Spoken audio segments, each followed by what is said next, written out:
السلام علیکم ورحمۃ اللہ وبرکاتہ۔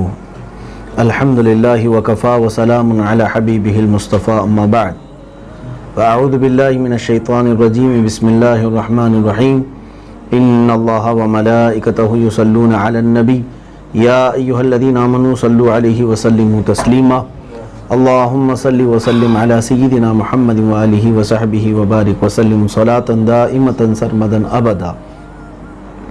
عزیزان گرام وقار، سورۃ الکہف کی تلاوت ہو چکی ہے، تفسیر آپ کے سامنے حاضر ہے۔ سورہ کہف یہ ایک بڑی بابرکت اور معظم سورہ ہے۔ اس کی فضیلت میں کئی احادیثیں ملتی ہیں۔ اللہ کے نبی صلی اللہ تعالیٰ علیہ وسلم نے ارشاد فرمایا کہ جس نے سورہ کہف کی تلاوت جمعہ کے دن کی، اللہ تعالیٰ اس کے گھر سے خانہ کعبہ تک ایک نور پیدا فرماتا ہے۔ اور ایک حدیث میں یہ ہے کہ جس نے جمعہ کے رات یا جمعہ کے دن سورہ کہف کی تلاوت کی، اس کے قدموں سے لے کر عرش تک اللہ تعالیٰ نور پیدا فرماتا ہے، اور ایک جمعہ سے دوسرے جمعہ تک اس کے گناہوں کو مولا تعالیٰ معاف فرماتا ہے۔ اور ایک حدیث پاک یہ ملتی ہے کہ جس نے سورہ کہف کی ابتدائی 10 آیتیں شروع کی، 10 آیتیں جس نے یاد کر لیں، اور ایک روایت میں ہے آخر کی 10 آیتیں جس نے یاد کی، تو وہ دجال کے فتنوں سے محفوظ رہے گا۔ یہ سب سے بڑی بات ہے ہمارے لیے۔ میں تو یہی کہوں گا کہ زمانہ بہت تیزی سے آگے بڑھتا جا رہا ہے، اور ہم دجالی سازشوں کے زمانے میں آج جی رہے ہیں، اور پوری دنیا کے یہودی اور دجال کو اپنا مسیحا سمجھنے والے اس کے انتظار میں ہیں اور اس کے لیے راستے ہموار کر رہے ہیں۔ اگر دجال کے آنے کا وقت قریب ہو گیا اور اللہ نہ کرے کہ ہماری زندگی میں وہ فتنہ آیا، تو بہت سخت ترین فتنہ ہوگا جو دجال کے فتنے سے آزمائے جائیں گے، کیونکہ اللہ کے حبیب صلی اللہ علیہ وسلم نے فرمایا دنیا کی ابتدا سے لے کر قیامت تک اس سے بڑا کوئی اور فتنہ نہیں ہوگا دجال سے بڑا۔ تو سب سے بہتر چیز یہ ہے کہ ہمیں ایسی کوئی چیز ملے جو ہمیں دجال کے فتنوں سے بچائے۔ تو جب اللہ کے حبیب صلی اللہ علیہ وسلم کی حدیث ہمارے پاس ہے، جس نے سورہ کہف کی ابتدائی 10 آیتیں یاد کیں یا اگر آخر کی 10 آیتیں یاد کیں، دونوں روایت ہے، اس کو اللہ تبارک و تعالیٰ دجال کے فتنوں سے اور اس کے شر و فساد سے محفوظ فرمائے گا۔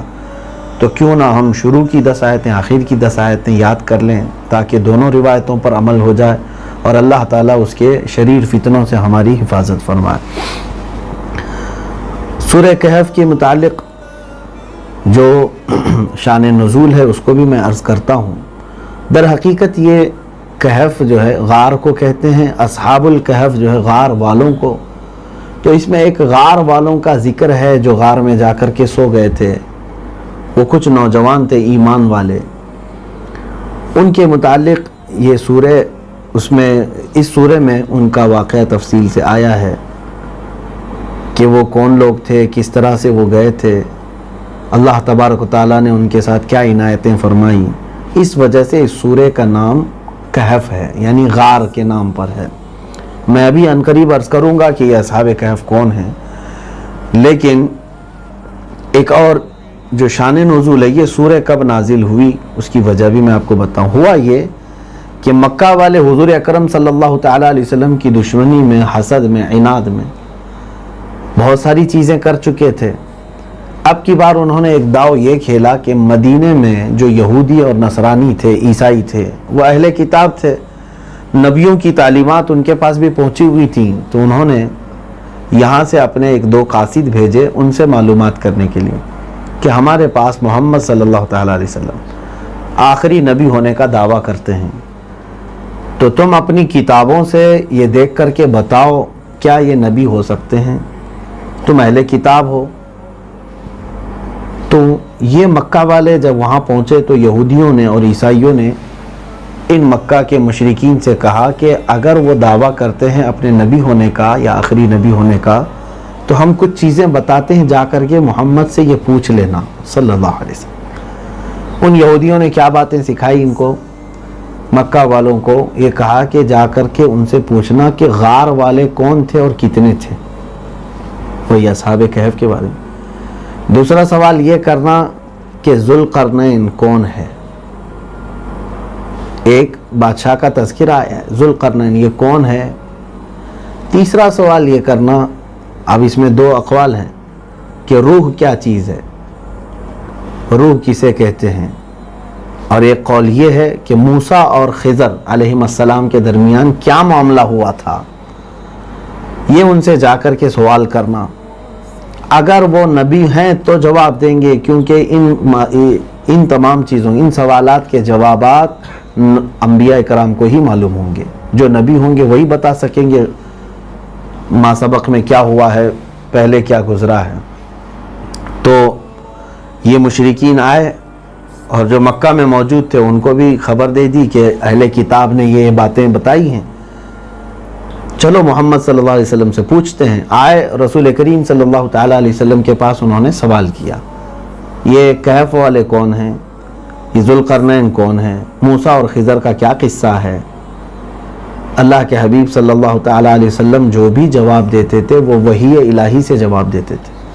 تو اب تک حضور اکرم صلی اللہ علیہ وسلم پر ان معاملات پر کوئی وحی آئی نہیں تھی. تو آپ صلی اللہ علیہ وسلم نے ان سے کیا کہا، کل آنا میں بتا دوں گا، کل آ جانا میں بتا دوں گا. اب یہاں پر ایک حکمت ہے میرے مولا کی. رسول کریم صلی اللہ تعالیٰ علیہ وسلم نے ان سے کیا کہا، توجہ چاہتا ہوں میں لفظ پر، جملے پر، کل آنا میں بتا دوں گا. انشاءاللہ اس میں نہیں تھا. تو رب تبارک و تعالیٰ نے وحی کو روک لیا یہاں تک کہ 15 دن تک وحی نہیں آئی. وہ دوسرے دن آئے، تیسرے دن آئے، رسول کریم صلی اللہ تعالیٰ علیہ وسلم انہیں کوئی جواب نہیں عنایت فرمائے، کیونکہ آپ وحی کے انتظار میں تھے کہ اللہ تبارک و تعالیٰ جو فرمائے گا میں وہ ان کو جواب دوں گا. یقیناً میرے آقا صلی اللہ تعالیٰ علیہ وسلم کو اللہ تعالیٰ نے عالم ما کان و ما یکون بنایا ہے، لیکن ساتھ میں قرآن یہ بھی کہتا ہے ان ہوا الا وحی یوحا وما ینطق عن الہوا ان ہوا الا وحی یوحا. وہ اپنی خواہشات سے کچھ بھی نہیں بولتے، بلکہ وہی بولتے ہیں جو اللہ ان کی طرف وحی کرتا ہے. تو تقریباً کئی دن گزر گئے تو رسول کریم صلی اللہ تعالیٰ علیہ وسلم نے رب تعالیٰ کی بارگاہ میں دعائیں کی. اللہ تعالیٰ نے پھر یہ سورہ نازل فرمائی اور اسی سورہ میں ایک آیت بھی نازل فرمائی. ارشاد ہوا وَلَا تَقُولَنَّ لِشَيْءٍ إِنِّي فَاعِلٌ ذَلِكَ غَدًا إِلَّا أَن يَشَاءَ اللَّهُ. اے حبیب کبھی بھی ہرگز نہ کہنا کہ کل میں یہ کرنے والا ہوں، مگر ساتھ میں کہنا اللہ اگر چاہے تو، یعنی انشاءاللہ ضرور کہنا. اب یہاں پر ہم سب کے لیے بھی یہ بہت بڑی عبرت کی بات ہے کہ اللہ تبارک و تعالیٰ اپنے سب سے حبیب محبوب محمد مصطفیٰ صلی اللہ تعالیٰ علیہ وسلم کو یہ تعلیم دے رہا ہے کہ اے حبیب بغیر انشاءاللہ کے جملہ ادا نہ فرمائیں. تو پھر عام لوگوں کے لیے کیا ہے. اسی لیے ہر جملے میں اگر آئندہ کے کوئی بھی معاملات آپ بیان کر رہے ہوں تو اس میں بِإِذْنِ اللہ یا انشاءاللہ کا لاحقہ ضرور ہونا چاہیے، اگرچہ آپ کو یقین کی حد تک کیوں نہ ہو کہ یہ آپ کرنے والے ہیں. اب مثال کے طور پر آپ سیڑھیوں سے نیچے اتر رہے ہیں، پیر نیچے رکھ چکے ہیں، اب ظاہر سی بات نیچے اتر رہے ہیں. آپ سے کسی نے کہا کہ کہاں نیچے جا رہے ہو، تو آپ کو کہنا چاہیے انشاءاللہ، انشاءاللہ میں نیچے جا رہا ہوں. یہاں لوگوں کو ایسا لگتا ہے کہ یہ یقین نہ ہو تو انشاءاللہ کہنا چاہیے. ایسا نہیں، یقین ہو تو بھی انشاءاللہ کہیں، یقین ہو تو بھی انشاءاللہ کہیں. اللہ تبارک و تعالیٰ اس کی برکتیں بے حساب عطا فرماتا ہے. اس طرح ایک روایت یہ بھی ملتی ہے سیدنا سلیمان علیہ الصلاۃ والتسلیم نے ایک بار یہ اعلان فرمایا، تقریباً آپ کی کئی ازواج مطہرات تھیں. آپ نے فرمایا تھا آج کی رات میں ساری بیویوں سے ملاقات کروں گا اور ہر بیوی سے ایک ایک مجاہد پیدا ہوگا، ایک ایک پہلوان پیدا ہوگا. آپ کے جملے میں بھی انشاءاللہ نہیں تھا، جس کی وجہ سے آپ نے اس رات تمام اپنی بیویوں سے ملاقات فرمائی، لیکن کسی کو حمل نہیں ٹھہرا. صرف ایک خاتون کو حمل ٹھہرا اور وہ بھی کمزور بچہ پیدا ہوا. یہ بھی اللہ تبارک و تعالیٰ کی طرف سے حکمت کے لیے ہے کہ اللہ تعالیٰ اپنے محبوبوں سے بھی یہ چاہتا ہے کہ تم سارے معاملات اللہ کے سپرد کرو. اللہ اگر چاہے تو یہ ہوگا. بہرحال سورہ کہف کی نازل ہونے کی جو سبب ہے وہ میں نے عرض کیا. یہ سورہ آ گئی اور اس میں وہ تینوں باتوں کا جواب بھی اللہ نے بیان کر دیا جو کفار مشرکین حضور صلی اللہ علیہ وسلم سے سوال کرنے آئے تھے کہ اصحاب کہف کون ہیں, ذوالقرنین کون ہیں, موسیٰ اور خضر کا کیا معاملہ ہے, اور روح کے متعلق وہ تو پیچھے آیتیں گزر چکی ہیں بنی اسرائیل میں. تو یہ تینوں سوالات کے جوابات اس سورہ کہف میں اللہ تعالیٰ نے میرے آقا صلی اللہ علیہ وسلم کو بیان فرما دیا. اب یہ کون ہیں اصحاب کہف, کتنے تھے, ان کی تعداد کا صحیح علم اللہ ہی کو ہے. اللہ نے وہ بھی فرمایا قُلْ رَبِّ أَعْلَمُ بِعِدَّتِهِمْ وَمَا يَعْلَمُهُمْ إِلَّا قَلِيلٌ. آپ فرما دیں میرا رب ان کی صحیح تعداد کو جانتا ہے اور سوائے اللہ تعالیٰ کے بتائے کسی کو ان کی صحیح تعداد معلوم نہیں. بعض لوگ کہتے ہیں 8 تھے, بعض لوگ کہتے ہیں 5 تھے, بعض کہتے ہیں 6 تھے, وہ بھی قرآن میں ہے. سَيَقُولُونَ ثَلَاثَةٌ رَابِعُهُمْ كَلْبُهُمْ. کچھ لوگ کہیں گے 3 تھے, چوتھا ان کا کتا تھا, اور کچھ کہتے ہیں 5 تھے, چھٹا ان کا کتا تھا, کچھ کہتے ہیں 7 تھے, 8واں ان کا کتا تھا. تو صحیح کیا ہے یہ اللہ کے علم کی طرف ہم سپرد کرتے ہیں. لیکن تفسیر میں حضرت ابن عباس رضی اللہ تعالیٰ عنہ سے مروی خازن, تفسیر خازن میں جو روایت ملتی ہے کہ اصح قول, زیادہ صحیح قول, بہت سارے اقوال ہیں, اس میں 7 کی عدد بتایا گیا ہے. 7 لوگ تھے. یہ شرفا تھے اپنے شہر کے. شہر افسوس ایک جگہ ہے. اس زمانے کی بات ہے یہ جب حضرت عیسیٰ علیہ السلام کے آسمانوں پر اٹھائے جانے کے بعد آپ کے مذہب کو تبدیل کر دیا گیا. جو حق مذہب تھا اسلام, یعنی خدا وحدہ لا شریک کی عبادت, اس کو ترک کر کے لوگ بت پرستی میں پھر سے مبتلا ہو گئے تھے. دین حنیف کو لوگوں نے ترک کر دیا تھا. اور ایک بڑا ظالم بادشاہ دقیانوس, جس کو دیسوس کچھ کہا جاتا ہے, یہ بادشاہ آیا اور اتنا ظالم و جابر تھا, زبردستی لوگوں کو پوجا کرواتا تھا, بت پرستی کرواتا تھا, اور خود بھی کرتا تھا. ظاہر سی بات ہے کبھی بھی پوری دنیا میں ایسا موقع نہیں آیا کہ پوری روئے زمین شرک کر رہی ہو اور کوئی اللہ کی فرمانبرداری کرنے والا نہ رہا ہو. ایسا کبھی نہیں ہوا. بلکہ پورے لاکھوں کی تعداد میں بھی اگر شرک کرنے والے ہوں تو ان میں بھی مولا تعالیٰ نے اپنی وحدانیت کا اقرار کرنے والے اور اپنی عبادت کرنے والے بندوں کو ضرور رکھا ہے.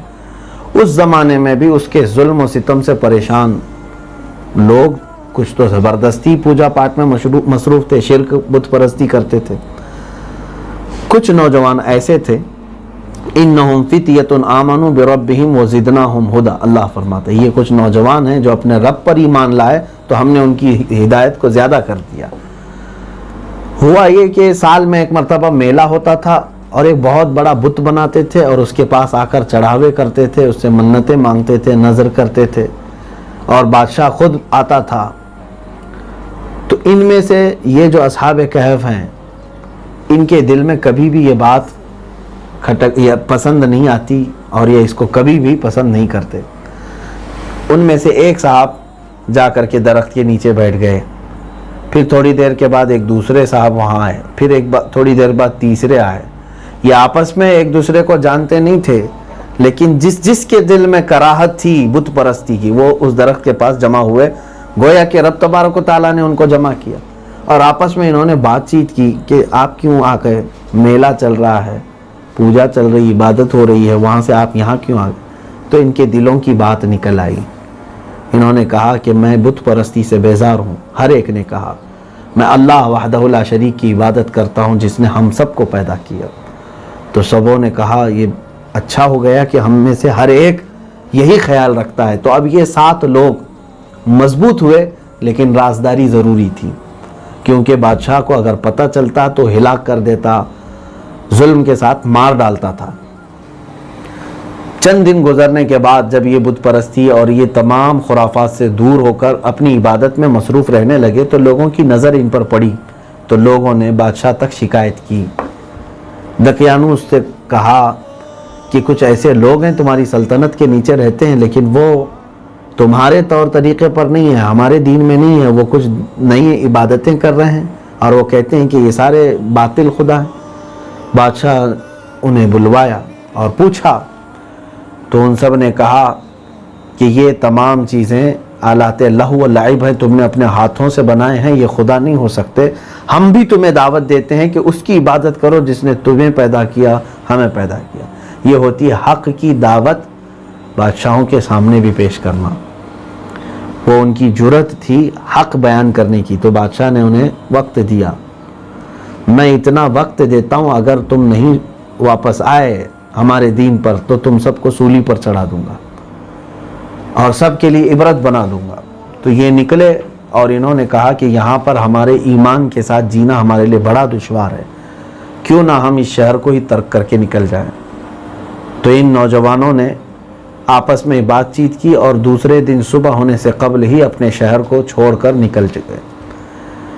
تو شروع میں تو ایک روایت یہ ملتی ہے کہ 6 لوگ تھے، 7ویں ایک دھوبی کا کام کرنے والے تھے، بیچ راستے میں ان سے ملاقات ہوئی، ان کا بھی یہی معاملہ تھا، وہ بھی ساتھ ہو گئے تو 7ویں ہو گئے، اور ان کے ساتھ ایک کتا تھا، تو کتے کو بھی انہوں نے ساتھ لے لیا۔ انہوں نے کہا یہ باقی جو اصحاب کہف ہیں، اس کتے کو ترک کر دو کہ یہ کہیں بھونکے گا تو لوگوں کو ہمارے وجود کا احساس ہوگا، لوگ جان جائیں گے اور آ کر کے ہمیں پھر بادشاہ کے ہاں گرفتار کر کے لے جایا جائے گا۔ تو اللہ تعالیٰ نے اس کتے کو اس وقت قوت گویائی عطا فرمائی، بولنے کی طاقت۔ اس کتے نے ان کی زبان میں ان سے کلام کیا کہ نہ گھبراؤ، میں تمہیں پھنسانے کے لیے نہیں بلکہ تمہاری حفاظت کے لیے تمہارے پیچھے چل رہا ہوں۔ اس کتے کے ساتھ وہ چلے۔ اب یہ نشانیاں ظاہر ہونے شروع ہو گئیں کہ اللہ کی مدد ان کے ساتھ ہے۔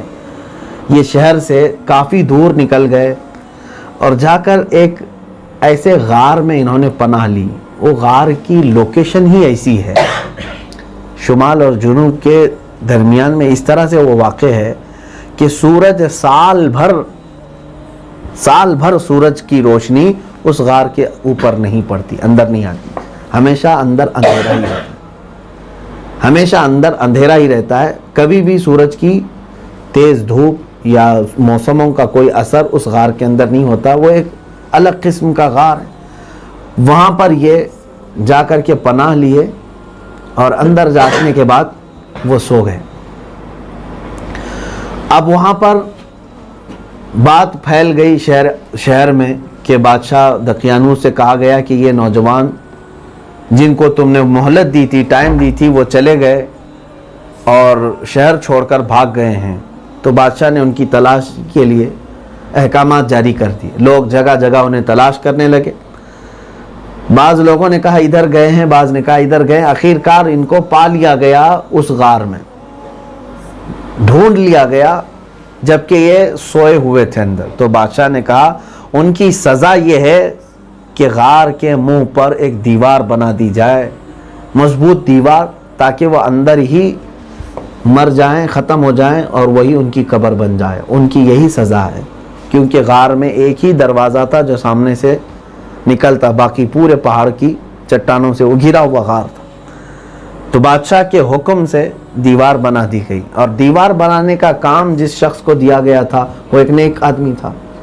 اس نے پوری دیوار بنائی اور ان کا پورا واقعہ جو ہے ایک تختی پر لکھ کر کے اندر دیوار پر نصب کر دیا کہ یہ کون لوگ تھے، ان کے ساتھ کیا معاملہ ہوا تھا، یہ کیوں بت پرستی سے بیزار تھے اور ایک خدا کی عبادت کرتے تھے۔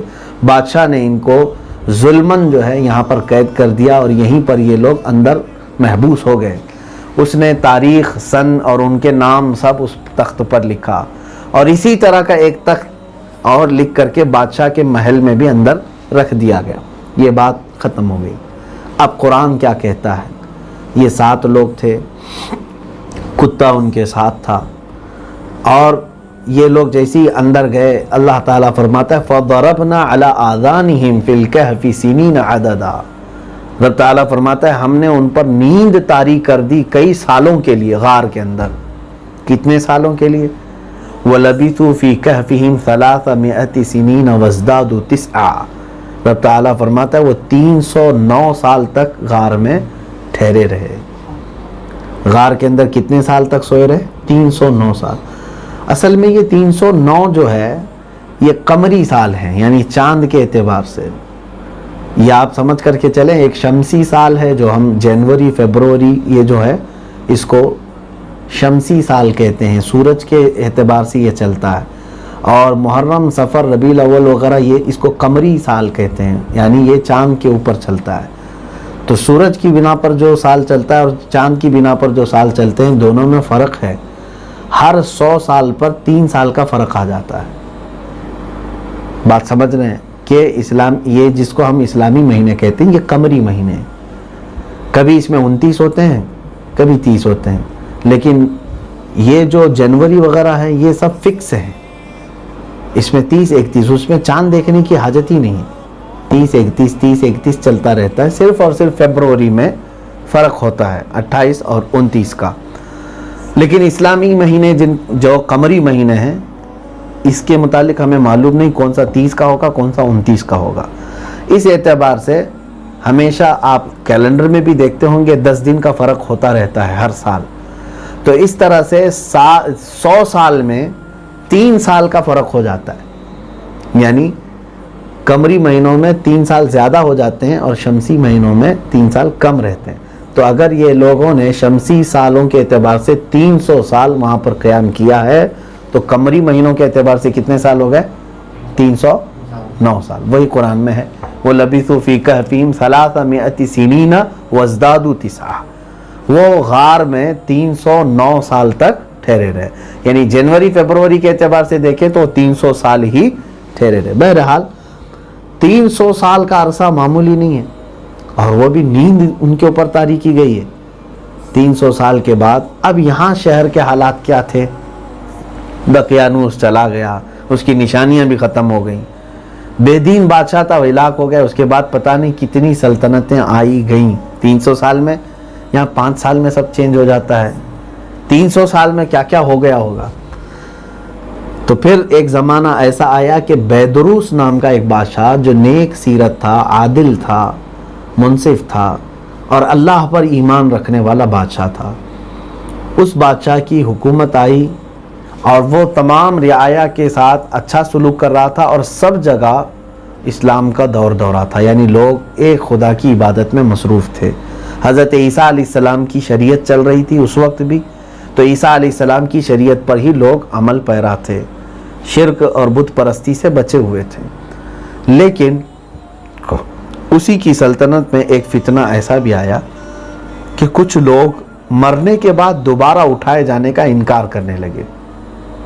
مرنے کے بعد دوبارہ نہیں اٹھایا جائے گا، بلکہ مر گئے تو ختم ہو گیا، کوئی حساب کتاب نہیں، دوبارہ کیسے اٹھا سکتا ہے کوئی ہمیں، جبکہ ہمارا جسم گل جاتا ہے، راکھ ہو جاتے ہیں، پھر ہڈیاں بھی ختم ہو جاتی ہیں، کوئی کیسے ہم کو دوبارہ اٹھا سکتا ہے؟ تو اس کے منکرین بہت زیادہ پیدا ہوئے۔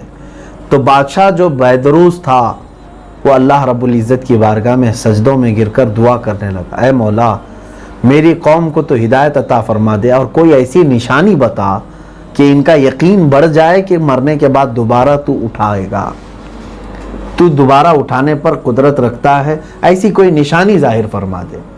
دیکھیں ایک بات یاد رکھیں، جب بادشاہ عادل ہوتا ہے تو اللہ تبارک و تعالیٰ اس کی دعائیں بہت جلدی قبول فرماتا ہے، اور جب بادشاہ عادل ہوتے ہیں تو پوری قوم میں اللہ برکتیں نازل فرماتا ہے۔ اس کی دعا قبول ہوئی، رب تعالیٰ نے اس بادشاہ کی دعا پر ہی ایک ایسا معاملہ فرمایا کہ اصحاب کہف کے یہ جو غار میں جہاں یہ آرام فرماتے، جو دیوار لگی تھی وہ دیوار گر گئی۔ جیسی دیوار گری، وہ اندر جو سوئے ہوئے تھے وہ جاگ گئے۔ کتنے سال بعد؟ 300 سال بعد جاگ گئے۔ اب ان کے جاگنے کے بعد جو ان کے درمیان مکالمہ ہوا، بات چیت ہوئی، اس کا بھی ذکر اللہ نے فرمایا، وَكَذَلِكَ بَعَثْنَاهُمْ لِيَتَسَاءَلُوا بَيْنَهُمْ۔ لیکن رب فرماتا ہے اسی طرح ہم نے انہیں اٹھایا ہے، وہ خود سے نہیں اٹھے ہیں، اللہ نے انہیں اٹھایا ہے۔ آپس میں ایک دوسرے سے سوال کرنے لگے، کم لبثتم، کتنا ٹھہرے تم یہاں پر؟ تو کسی نے کہا شاید ہم نے ایک دن پورا سو لیا ہے یا آدھا دن سو لیے، صبح نکلے تھے دوپہر ہو رہی ہے، یا مطلب پورا دن شاید ہم سونے میں گزار دیے۔ لیکن آپس کی جو علامتیں تھیں ان کے جسموں پر، وہ دیکھ کر کے تو ان کو یقین نہیں ہو رہا تھا کہ یہ صبح سے دوپہر والا معاملہ نہیں ہے، ہمارے ساتھ کچھ اور ہوا ہے۔ تب انہوں نے کہا قالوا ربکم اعلم بما لبثتم، قال ربکم